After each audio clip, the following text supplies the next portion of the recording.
Hello students, alpha academy में आप सभी का बहुत बहुत स्वागत है। तो लास्ट टर्म पे हम लोगों ने चैप्टर नंबर फर्स्ट वैद्युत क्षेत्र तथा कूलाम के नियम के न्यूमेरिकल्स को काफ़ी अच्छे से समझा था। तो उसी क्रम में आगे बढ़ते हुए आज हम नेक्स्ट लेक्चर में ये 6 क्वेश्चंस लेके आए हैं। तो इनको आज हम लोग सॉल्व करेंगे। देखिएगा, सबसे पहला जो क्वेश्चन है, एक इलेक्ट्रॉन जिस पर आवेश स्मॉल क्यू तथा द्रव्यमान स्मॉल एम है, एक समान वैद्युत क्षेत्र कैपिटल ई में गतिमान है तथा इसका त्वरण ज्ञात कीजिए। क्या ज्ञात कीजिए? त्वरण ज्ञात कीजिए। अच्छा, आप लोग एक बात बताओ, जो आप लोगों ने न्यूटन का दूसरा नियम पढ़ा है, न्यूटन का दूसरा नियम क्या है? F is equal to M into A. F is equal to M into A. तो यहाँ पे बताइएगा ए क्या होता है? त्वरण। हम लोगों को त्वरण ही तो पता करना है। तो यहाँ से अगर हम लोग ए की वैल्यू निकालें, अगर हम लोग यहाँ से त्वरण ए की वैल्यू निकालें तो बताओ कितनी आ जाएगी? F upon M. कितनी आ जाएगी? एफ अपॉन एम आ जाएगी। अच्छा, अब बताइएगा यहाँ पे जो इलेक्ट्रॉन है, तो बताओ इलेक्ट्रॉन पर आवेश दिया है, इसमें कितना है इलेक्ट्रॉन का आवेश? और आपको द्रव्यमान भी दिया है। द्रव्यमान कितना है? एम ही है। द्रव्यमान कितना दिया है? एम दिया है।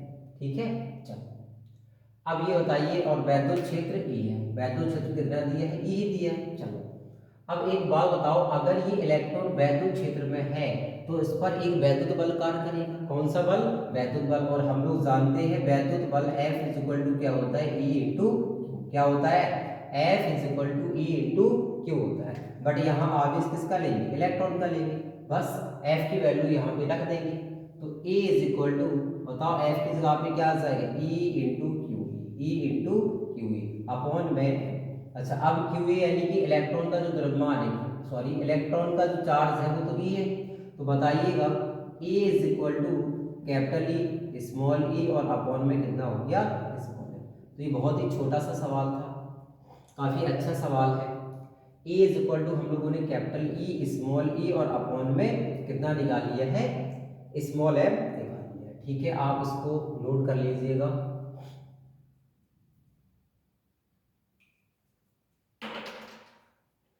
चलिए अब हम लोग नेक्स्ट क्वेश्चन के बारे में डिस्कस करते हैं। तो नेक्स्ट क्वेश्चन में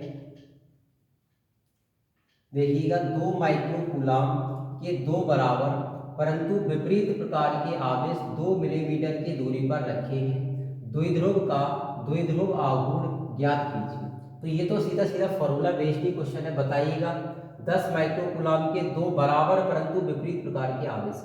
जैसे ही क्वेश्चन में बोला गया दो बराबर परंतु विपरीत प्रकार के आवेश, इसका मतलब ये क्या है? बताइएगा, ये एक वैद्युत द्विध्रुव बन गया। क्या बन गया है? यह एक वैद्युत द्विध्रुव बन गया है। आप लोग जानते हो, बताओ वैद्युत द्विध्रुव में क्या होता है? एक चार्ज प्लस का और एक चार्ज माइनस का, और उनके मान कैसे होते हैं? समान। तो वो कह रहा है कि एक नेगेटिव ले लो एक पॉजिटिव। तो एक 10 माइक्रो कूलाम का है तो एक पॉजिटिव और एक नेगेटिव हो गया। तो 10 माइक्रो कूलाम के दो आवेश, इनके बीच की दूरी कितनी है? 2 मिलीमीटर। तो बताइएगा इनके बीच की दूरी को हम लोग 2l से डिनोट करते हैं। 2l कितना दिया है? 2 मिलीमीटर। 2l कितना है? 2 मिलीमीटर। तो बताइएगा मिलीमीटर को किस में चेंज कर लेंगे? मीटर में। तो जब मिलीमीटर से मीटर में चेंज करते हैं तो कितने का मल्टीप्लाई होता है? 10 की पावर माइनस 3। 10 की पावर माइनस 3। तो बताइएगा मिलीमीटर से ये क्या बन गया? मीटर। तो हमें जो बीच की अल्प दूरी 2l है वो मिल गई। ठीक है, और कोई भी एक आवेश ले लो, तो किसी भी एक आवेश का अगर मैग्नीट्यूड ले ले, मान ले ले, तो बताओ 10 कितना है? 10 माइक्रो कूलम। कितना है? 10 माइक्रो कूलम। अब ये बताइएगा, अगर ये 10 माइक्रो कूलम है तो माइक्रो कूलम को किसमें बदल लो? कूलम में बदल लो। तो 10 गुणा 10 की पावर माइनस 6 कूलम हो गया। हमें आवेश मिल गया, बीच की अल्प दूरी 12 मिल गई। अब क्या प्रॉब्लम है? हम लोगों को बताओ क्या निकालना है? द्विध्रुव आघूर्ण। तो द्विध्रुव आघूर्ण का फॉर्मूला सीधा सीधा बताइएगा क्या होता है? P बराबर Q इंटू 2l। क्या होता है? P बराबर Q इंटू 2l। तो बताइएगा Q की वैल्यू कितनी है? Q की वैल्यू है 10 गुणा 10 की पावर माइनस 6 इंटू में 12 कितना दे रखा है? 2 गुणा 10 की पावर माइनस 3। तो इसको जब हम लोग कैलकुलेट करेंगे तो 10 दूनी 20, तो ये आ गया 20 गुणा 10 की पावर माइनस 20 गुणा 10 की पावर माइनस 9। माइनस माइनस की है तो दोनों पावर क्या होगी? जुड़ेंगी, ऐड होंगी। तो -9। अगर इसको हम लोग थोड़ा डेसिमल एक अंक यहाँ खिसकाएं लेफ्ट साइड, तो एक पावर क्या होती है, ज़्यादा होती है। तो यहाँ पे 20 का क्या बन जाएगा 2, और 10 की पावर -9 में एक ऐड करेंगे तो 10 की पावर -8 हो जाएगा। ठीक है, और ये पी है, बताओ क्यू का मात्रक क्या होता है, coulomb into metre, coulomb into metre. तो इसका मात्रक हो जाएगा कूलाम इंटू मीटर। तो फाइनली वैद्युत द्विध्रुव आघूर्ण जो पी है उसकी वैल्यू बताओ हम लोगों ने कितनी निकाली है, P बराबर 2 गुणा 10 की पावर -8 कूलम इंटू मीटर। ठीक है, इसको आप लोग नोट कर लीजिएगा।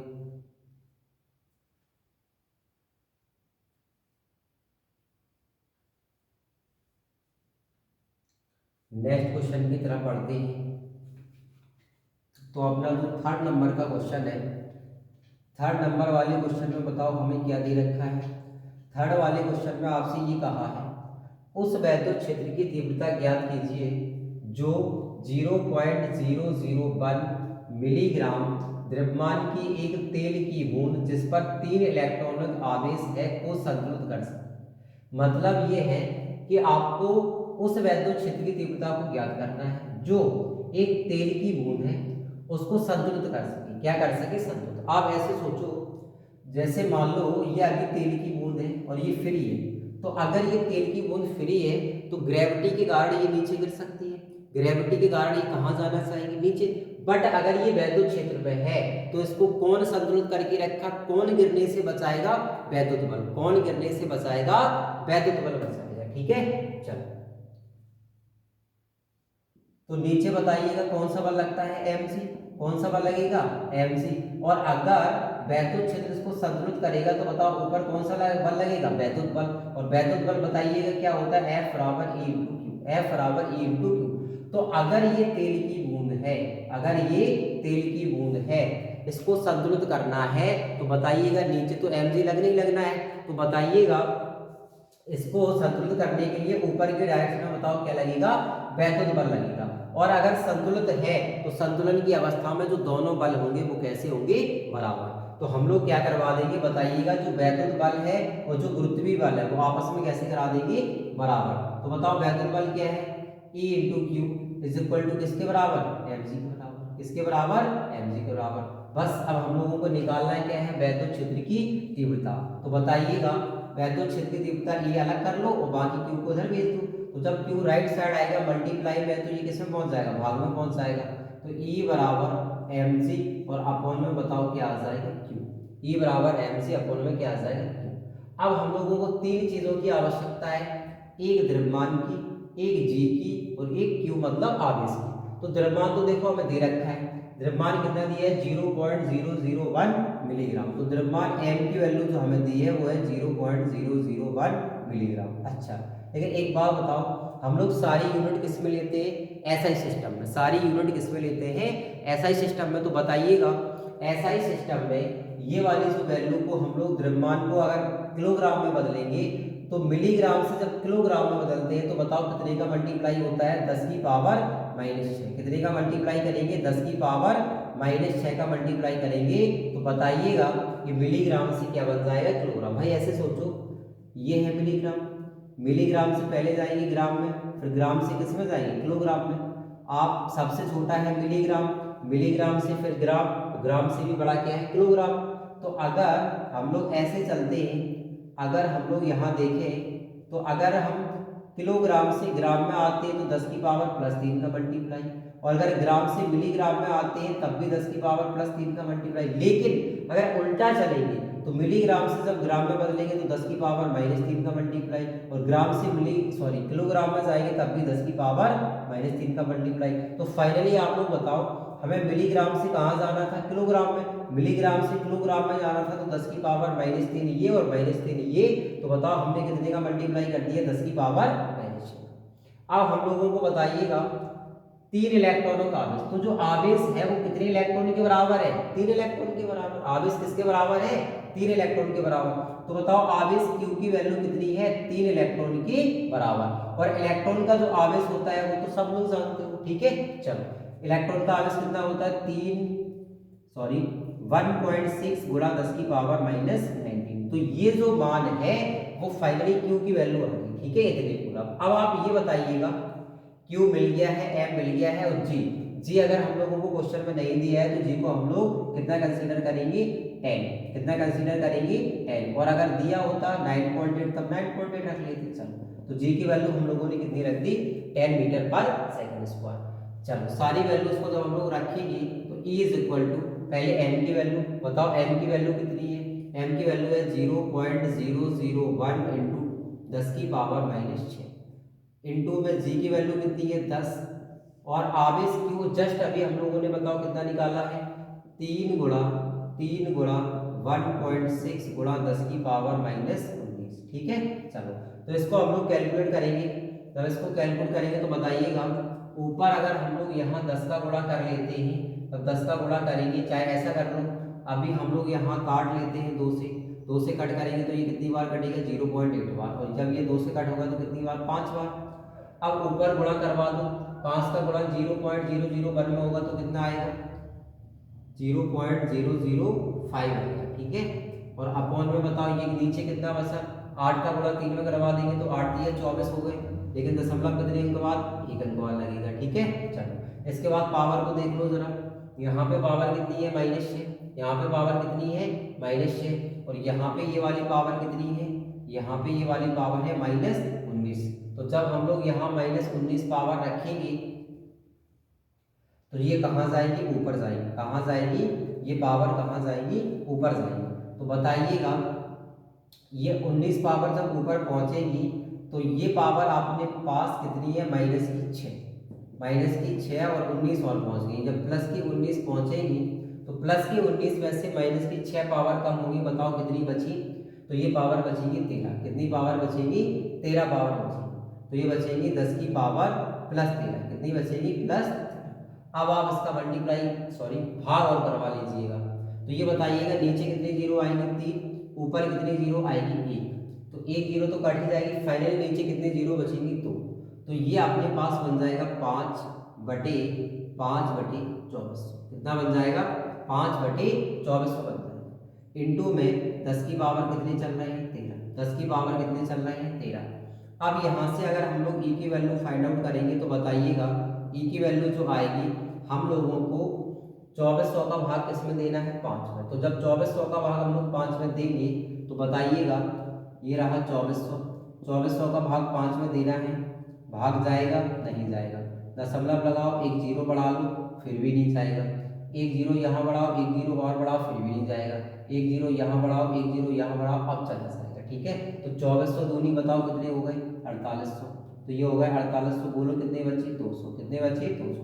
दशमलव लगाइए, 1 जीरो फिर बढ़ा लो, तो बताओ कितनी बार से भाग जाएगा, नहीं जा रहा है, जीरो बढ़ाओ, 1 जीरो बढ़ाओ, अब कितने आ गए, 20,000। कितने आ गए, 20,000। तो एक बात बताओ, अगर यहाँ से हम देखें 24 चौकी 96, 24 चौकी 96, तो अगर हम लोग 2400 का भाग अगर हम लोग इसमें देंगे तो बताइएगा, अभी आप ये 2 जीरो को भूल ही जाओ, बस 24 का भाग 200 में देना है, इतना समझो। ठीक है, तो 8 बार चला जाएगा, कितनी बार, 8 बार। तो ये आ गया 0, ये आ गया 0, और ये 8 चौके 32, 32 की 2 हासिल कितनी आ गई, 3, 8 दूनी 16, 16 3 कितने हो गए, 19। कितने हो गए, 19 हो गए। ठीक है, चलो, बस इतना ही निकालना है।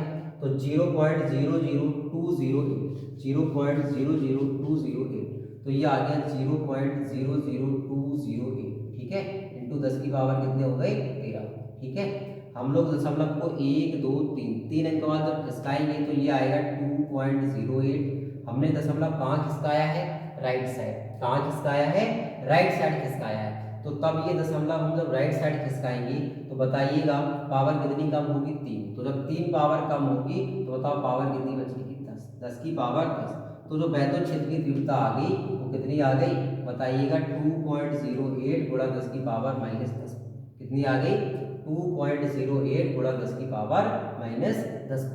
ठीक है, तो आप इस क्वेश्चन को, वीडियो को पॉज करके स्क्रीनशॉट ले सकते हो।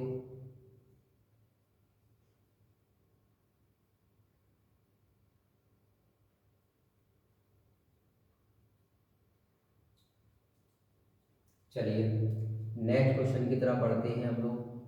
क्वेश्चन नंबर हम लोग 3 कर चुके हैं। अब 3 के बाद जब क्वेश्चन नंबर 4 देखेंगे तो एक बार पढ़िएगा, अच्छे से क्वेश्चन को पढ़िएगा।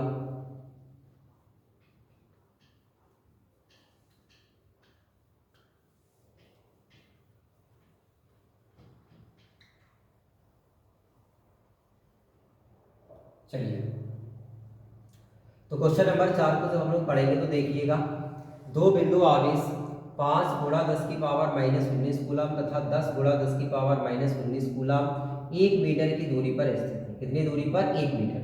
तो मान लो अपने पास दो चार्ज, पहला चार्ज, दूसरा चार्ज एक दूसरे से कितनी दूरी पर स्थित है? 1 मीटर की दूरी पर। कितने मीटर की? 1 मीटर की दूरी पर। तो पहला आवेश Q1 है, दूसरा आवेश Q2। बताओ Q1 की वैल्यू कितनी है? 5 गुणा 10 की पावर -19। 5 गुणा 10 की पावर -19। Q2 की वैल्यू कितनी है? 10 गुणा 10 की पावर -19।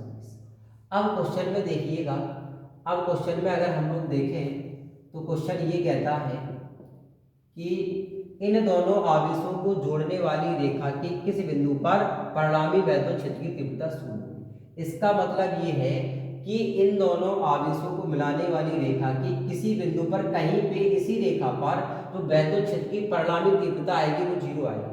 अच्छा, परिणामी क्यों? क्योंकि यहाँ पे आवेश कितने हैं? दो, एक Q1 है और एक Q2 है। तो जो वैद्युत क्षेत्र की तीव्रता आएगी वो दोनों के कारण आएगी, एक बार Q1 के कारण और एक बार Q2 के कारण। अच्छा, एक बात बताओ, अगर हमें परिणामी वैद्युत क्षेत्र की तीव्रता निकालनी है तो एक बार Q1 के कारण निकाल लेंगे, एक बार Q2 के कारण, और जब हमें परिणामी निकालनी है तो बताइएगा हम लोग क्या करेंगे? ऐड करेंगे। क्या करेंगे? ऐड करेंगे। चलिए, तो सबसे पहले हमने ये माना कि प्लस Q1 जो था वो A पॉइंट पे है और ये B पॉइंट है और ये C पॉइंट। तो हमने ये माना कि प्लस Q1 वाले आवेश से x दूरी पर, कितनी दूरी पर?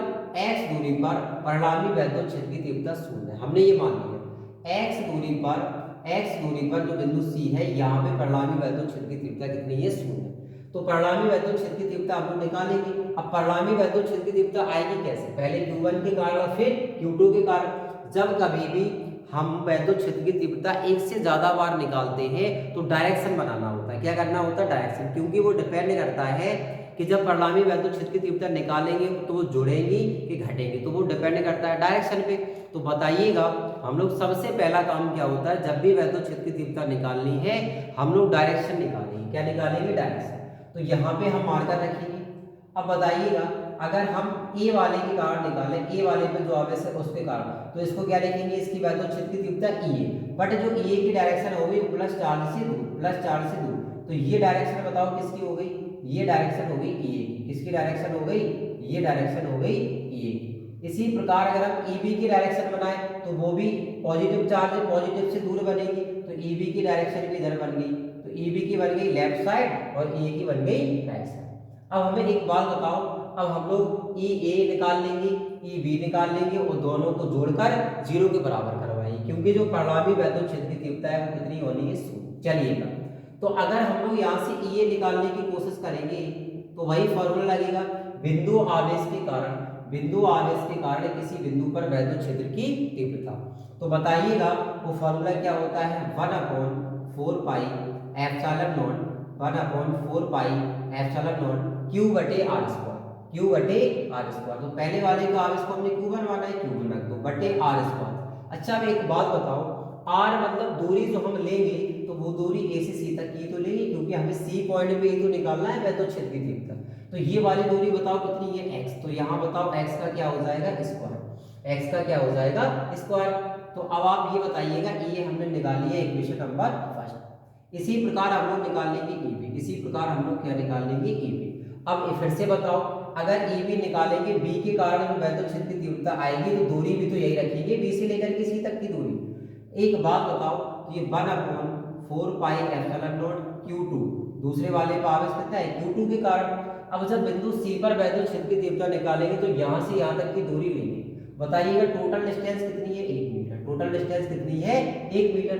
1 मीटर में से अगर ये x घटा देंगे तो बताओ कितना बचेगा? 1 - x। कितनी बचेगी? 1 - x। तो ये वाली जो डिस्टेंस है B से C तक की, बताओ कितनी बची? 1 - x। तो हम लोग क्या करेंगे, यहाँ नीचे दूरी का स्क्वायर यानी कि 1 - x का क्या कर देंगे? स्क्वायर कर देंगे। ठीक है, इसको मान लो इक्वेशन नंबर। अब हम लोग क्या करेंगे, बिंदु सी पर पहले हमने ए के कारण वैद्युत क्षेत्र की तीव्रता निकाली, फिर हमने बी के कारण निकाली। अब हम लोग क्या करेंगे, बिंदु सी पर परिणामी वैद्युत क्षेत्र की तीव्रता निकालेंगे। क्या निकाल लेंगे, परिणामी वैद्युत क्षेत्र की तीव्रता। तो हम लोग निकाल लेंगे परिणामी वैद्युत क्षेत्र की तीव्रता। तो जब हम लोग परिणामी वैद्युत क्षेत्र की तीव्रता निकालेंगे तो बताइएगा वो कितना आएगा, वो आएगी E is equal to E A plus E B, E A plus. अब एक बात बताओ, ई ए प्लस ई बी तो परिणामी वैद्युत क्षेत्र की तीव्रता जब आएगी जब दोनों की डायरेक्शन सेम हो, बट डायरेक्शन ही अलग है। देखिएगा दोनों की डायरेक्शन कैसी है, अलग है। तो अगर दोनों की डायरेक्शन अलग है तो ये जुड़ तो सकती नहीं है, विपरीत दिशाएं घटेंगी, किसी वैसे भी किसी को घटा दो, ठीक है। अभी हमें नहीं पता कि कौन सी दूरी छोटी है कौन सी दूरी बड़ी है, तो आप कुछ भी कर दो, किसी वैसे भी किसी को घटा दो। तो हमने ए वैसे ई बी को हटाया, ए वैसे ई बी को हटाया, बट इसकी जो परिणामी तीव्रता है वो कितनी है, 0। तो इसकी परिणामी तीव्रता को बताओ हम किसके बराबर करवा देंगे, 0 के बराबर, ठीक है। अब ए की वैल्यू रखो, ए की वैल्यू कितनी है, 1/4 पाई एप्सिलॉन नॉट और Q1 अपॉन कितनी है, x² माइनस ई बी की वैल्यू कितनी है, 1/4 पाई एप्सिलॉन नॉट और ये Q2 अपॉन 1 माइनस एक्स का होल स्क्वायर, ठीक है, बराबर 0। तो ये वाली अगर माइनस की चीज है, ये वाली अगर माइनस की चीज है, अब एक काम कर लो, यहीं पे इसको ई बी को उधर लेके जाओ। तो पहले ये बताओ क्या आ जाएगा, E A is equal to E B minus का था, उधर लेके गए राइट साइड, तो बताओ किसका बन गया, प्लस का बन गया। अब ई ए और ई बी की वैल्यू रख दो, बताओ ई ए की वैल्यू कितनी है, 1/4 pi epsilon naught Q1 upon x²। E B की वैल्यू बताओ कितनी है, 1/4 पाई एप्सिलॉन नॉट और ये Q2 अपॉन कितना है, 1 माइनस एक्स का होल स्क्वायर। तो बताइएगा 1/4 पाई एप्सिलॉन नॉट ये तो कट ही जाएगा। Q1 की वैल्यू रख दो, बताओ Q1 की वैल्यू कितनी है, Q1 की वैल्यू है 5 गुणा 10 की पावर माइनस 19 अपॉन में कितना है, x² इज इक्वल टू बताओ Q2 की वैल्यू कितनी है, 10 गुणा 10 की पावर माइनस 19 अपॉन में कितना है, 1 माइनस एक्स का होल स्क्वायर, 1 माइनस एक्स का होल स्क्वायर। पावर से पावर ये कैंसिल हो गई, 5 से 10 कितनी बार कटा, 2 बार कटा। अब आप बताइएगा यहाँ पे क्या बचा, ऊपर 1 बटे में x², यहाँ पे क्या बचा 2 पूरे के बटे में 1 माइनस एक्स का, ठीक है। अब हम लोग क्या करेंगे, दोनों पक्षों का वर्गमूल ले लेंगे। क्या ले लेंगे, दोनों पक्षों का वर्गमूल। तो जब हम लोग दोनों पक्षों का वर्गमूल लेंगे तो बताइएगा 1 का वर्गमूल कितना आएगा, 1, x² का कितना आएगा x, और 2 का कितना आएगा √2 अपॉन में 1 माइनस एक्स का होल स्क्वायर है, तो जब रूट करते हैं तो होल स्क्वायर खत्म हो जाता है। बताइएगा क्या बचेगा, 1 माइनस एक्स। तो अब हम लोग क्या कर लेंगे, क्रॉस मल्टीप्लाई। तो जब हम लोग क्रॉस मल्टीप्लाई करेंगे, जगह नहीं है हम लोग यहाँ लिखे दे रहे हैं, ठीक है। चलो तो यहाँ पे जब हम लोग ये कैलकुलेशन करेंगे तो बताइएगा 1 का गुणा 1 में होगा तो ये कितना आएगा, 1 आएगा, ये कितना आएगा, 1 आएगा, ठीक। 1 का गुणा x में होगा तो ये कितना आएगा, माइनस का x आएगा, ठीक है। इज इक्वल टू x का गुणा जब √2 में करेंगे तो बताओ कितना आएगा, √2x, कितना आएगा, √2x। अब इस वाले x को हम लोग राइट साइड ले जाएंगे, इस वाले x को राइट साइड ले जाएंगे तो बताइएगा लेफ्ट साइड में क्या बचा पर, और ये √2x प्लस में क्या हो गया x। यहाँ से अगर हम लोग x कॉमन ले लेंगे तो बताओ क्या बचा, √2 प्लस 1। इसके बाद में √2 की हम लोग वैल्यू रख देंगे, √2 की हम लोग क्या रख देंगे, वैल्यू रख देंगे, ठीक है। चलो तो ये आपके पास आ गया 1 is equal to x into √2 की वैल्यू कितनी होती है, 1.414, बट 2 अंक बाद रख लो बहुत, प्लस में कितना आया 1, तो 1 और 1 कितना हो गया 2। तो ये x की वैल्यू जब निकालेंगे तो बताओ 1 के नीचे कौन जाएगा, ये वैल्यू 1 के नीचे ये जब जुड़ के जाएगी तो कितनी होगी, 2.41, कितनी होगी 2.41 होगी, ठीक है। चलो तो अब इसको जब हम लोग सॉल्व करेंगे तो x इज इक्वल टू, यहाँ दशमलव हटाएंगे ऊपर 2 जीरो आएंगे, यानी कि 241 का भाग किसमें देना है, 100 में देना है। तो हम लोग यहाँ देख ले रहे हैं 241 का भाग बताओ किसमें देना है, 100 में देना है, ठीक है। चलो दशमलव लगाओ, एक जीरो बढ़ाओ, बताओ कितनी बार चला जाएगा। तो ये जो भाग है बताओ कितनी बार चला जाएगा, 4 बार। कितनी बार, 4 बार। तो ये हो जाएगा 4 एकम 4 और ये 4 चौके 16 की 6 हाथ से 1, 4 दूनी 8 और 1 9, 964। तो बताइएगा ये कितना बच गया, ये बच गया 36। दशमलव लगाइए, एक जीरो बढ़ा लो, कितनी बार जाएगा, एक बार। कितनी बार जाएगा, एक बार जाएगा, ठीक है। तो बस यहाँ तक काफ़ी। तो 0.4 कितना आ गया 0.41 मीटर, 0.41 मीटर। तो आप ये बताइएगा कितनी दूरी पर प्लस के जो Q1 आवेश है, Q1 से x की दूरी जो हमने निकाली वो कितनी आ गई 0.41। तो 0.41 मीटर की दूरी पर 0.41 मीटर की दूरी पर जो वैद्युत क्षेत्र की तीव्रता होगी बताइएगा वो कितनी हो जाएगी 0 हो जाएगी। ठीक है, तो आप लोगों को अच्छे से समझ में आ रहा होगा। इसके बाद में आप इसको जरा नोट कर लीजिएगा। इसके बाद एक लास्ट क्वेश्चन और बचा है, उसको हम लोग और कर लेते हैं। ठीक है,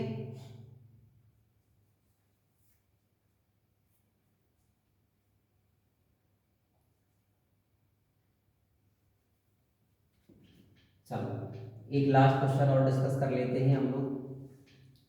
तो लास्ट वाले क्वेश्चन में पढ़िएगा आपको क्या है, किसी वैद्युत द्विध्रुव में +20 कूलम तथा -20 माइक्रोकूलम के आवेश 1 सेंटीमीटर दूरी से विभाजित हैं, विभेदित हैं। कितने से विभेदित हैं 1 सेंटीमीटर। अच्छा, ये विभेदित करने का मतलब कुछ और नहीं है, इसका मतलब बस यही है कि 20 माइक्रोकूलम और -20 माइक्रोकूलम एक दूसरे से कितनी दूरी पर है 1 सेंटीमीटर, बस इतना ही इसका मतलब है। तो दो आवेश है, एक है 20 माइक्रोकूलम प्लस का और एक है 20 माइक्रोकूलम माइनस का। तो अपने पास कितने आवेश है 2, और ये कितनी दूरी पर स्थित है बताओ, ये 1 सेंटीमीटर की दूरी पर स्थित है। कितनी दूरी पर 1 सेंटीमीटर की दूरी पर ये क्या है स्थित है। तो बताओ इनके बीच की जो अल्प दूरी है, अल्प दूरी, क्योंकि ये वैद्युत द्विध्रुव है तो इनके बीच की बताओ अल्प दूरी कितनी होती है 2l। तो 2l की वैल्यू कितनी दे रखी है 1 सेंटीमीटर, बट दूरी को हम लोगों को बताओ किस में लेना है मीटर में। तो 1 सेंटीमीटर को जब मीटर में बनाएंगे तो बताओ 2l बराबर कितना आ जाएगा 1 गुणा 10 की पावर -2। तो ये बन गया आवेश। अगर हम आवेश की मात्रा देखें, इसकी क्वांटिटी देखें तो बताइएगा इसका मैग्नीट्यूड कितना है 20 माइक्रोकूलम। कितना है 20 माइक्रोकूलम। तो जब हम लोग 20 माइक्रोकूलम को कूलम में बदल लेंगे बताइएगा तो कितना आएगा 20 गुणा 10 की पावर -6, 20 गुणा 10 की पावर -6। अब कुछ बच्चे कहेंगे सर ये 10 की पावर -6 कहाँ से आ गया, तो बेटा ये 10 की पावर -6 ये तो आपको पता ही होना चाहिए माइक्रोकूलम, माइक्रो का मतलब 10 की पावर -6। तो बताइएगा ये किसकी वैल्यू आ गई क्यू की। तो जब ये क्यू की वैल्यू आ गई इसके बाद में बस अब छोटी सी बात और है, द्विध्रुव से 1 मीटर की दूरी किसी अच्छी बिंदु पर, द्विध्रुव के ध्रुव से 1 मीटर दूर किसी अच्छी बिंदु पर, मतलब अच्छी स्थिति वाला फॉर्मूला अप्लाई कर देंगे। कौन सा अच्छी स्थिति, तो बताइएगा ये द्विध्रुव है, इसकी अच्छी स्थिति में जाना है कितने मीटर जाना है 1। तो चाहे इधर चल जाओ चाहे इधर चल जाओ, तो हम लोग जगह नहीं है तो हम लोग बताओ लेफ्ट साइड बना लेंगे। बताओ कितनी दूरी पे जाना है, बताओ कितनी दूरी पे जाना है, हम लोगों को कितनी दूरी पे जाना है ध्रुव से। अच्छा अब एक चीज सुनो, किसी एक ध्रुव से अगर हम जाएंगे तो एक से दूरी कम होगी और दूसरे से ज्यादा होगी, तो हम लोग हमेशा मध्य बिंदु से जाते हैं। कहाँ से जाते हैं मध्य बिंदु, मिड पॉइंट से। तो मिड पॉइंट से बताओ हमें कितनी दूरी पर जाना है, हम लोगों को जाना है 1 मीटर की दूरी पर। कितनी दूरी पर 1 मीटर की दूरी पर कोई एक बिंदु होगा, मान लो बिंदु P है, तो उस पर हमें क्या निकालना है, उस पर हम लोगों को निकालना है वैद्युत क्षेत्र की तीव्रता निकालना है। चलो तो वही अच्छी स्थिति वाला फॉर्मूला लगा दो। बताओ क्या होता है, वैद्युत द्विध्रुव के कारण अच्छी स्थिति में जो वैद्युत क्षेत्र की तीव्रता होती है बताइएगा वो कितनी होती है, E is equal to 1/4 pi epsilon naught 2p upon r, 2p upon r। ठीक, लेकिन एक समस्या खड़ी हो गई। क्या समस्या उत्पन्न हो गई बताओ सर, p की वैल्यू तो है ही नहीं। तो अगर बेटा p की वैल्यू नहीं है तो हम लोग कहीं से प्रकट कर लेंगे। ठीक, चलो हम लोग कहीं से प्रकट कर लेंगे। ठीक है, चलो तो बताइएगा आप लोगों ने प्राचीन काल में एक फॉर्मूला पढ़ा था, प्राचीन काल में एक फॉर्मूला पढ़ा था, क्या पढ़ा था बताओ, P बराबर Q इंटू 2L। क्या पढ़ा था, P बराबर Q इंटू 2L। तो बताओ P की जगह पे हम लोग क्या रख सकते हैं, Q इंटू 2L। क्या रख सकते हैं, Q इंटू 2L। अब सारी वैल्यूज हमें गिवन है, हम लोग वैल्यू को पुटअप करके बड़ी आसानी से आंसर निकाल सकते हैं। चलो बताइएगा बेटा 1/4 पाई एप्सिलॉन नॉट की वैल्यू कितनी होती है, बताइए बताइए कितनी होती है, 9 गुणा 10 की पावर 9, 9 गुणा 10 की पावर 9। शाबाश, वेरी गुड। इसके बाद में बताइएगा 2 इंटू क्यू, क्यू की वैल्यू बताइएगा कितनी है, क्यू की वैल्यू है 20 गुणा 10 की पावर -6।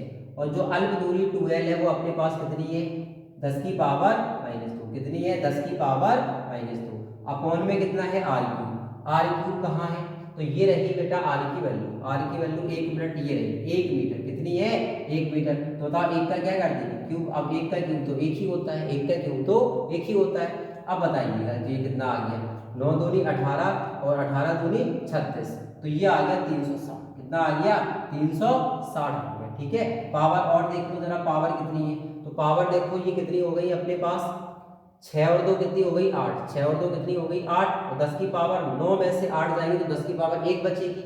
अब अगर 10 की पावर 1 है तो 10 की पावर 1 का मतलब 10 ही समझ लो तो बेटा ये आ गया 3600 कितना आ गया ये आ गया 3600 न्यूटन प्रति कूलम। तो जो वैद्युत क्षेत्र की तीव्रता है बताइएगा वो कितनी आ गई 3600 न्यूटन प्रति कूलम 3600 न्यूटन प्रति कूलम। तो बताइएगा आप लोगों को ये वीडियो अगर आप लोगों को ये वीडियो पसंद आया है तो आप लोग कमेंट करके एक बार ज़रूर बताइएगा तो इस सीरीज़ को हम लोग और आगे लेके चलें और बेहतर तरीके से आपको हम समझा पाएँ ठीक है। Okay thank you.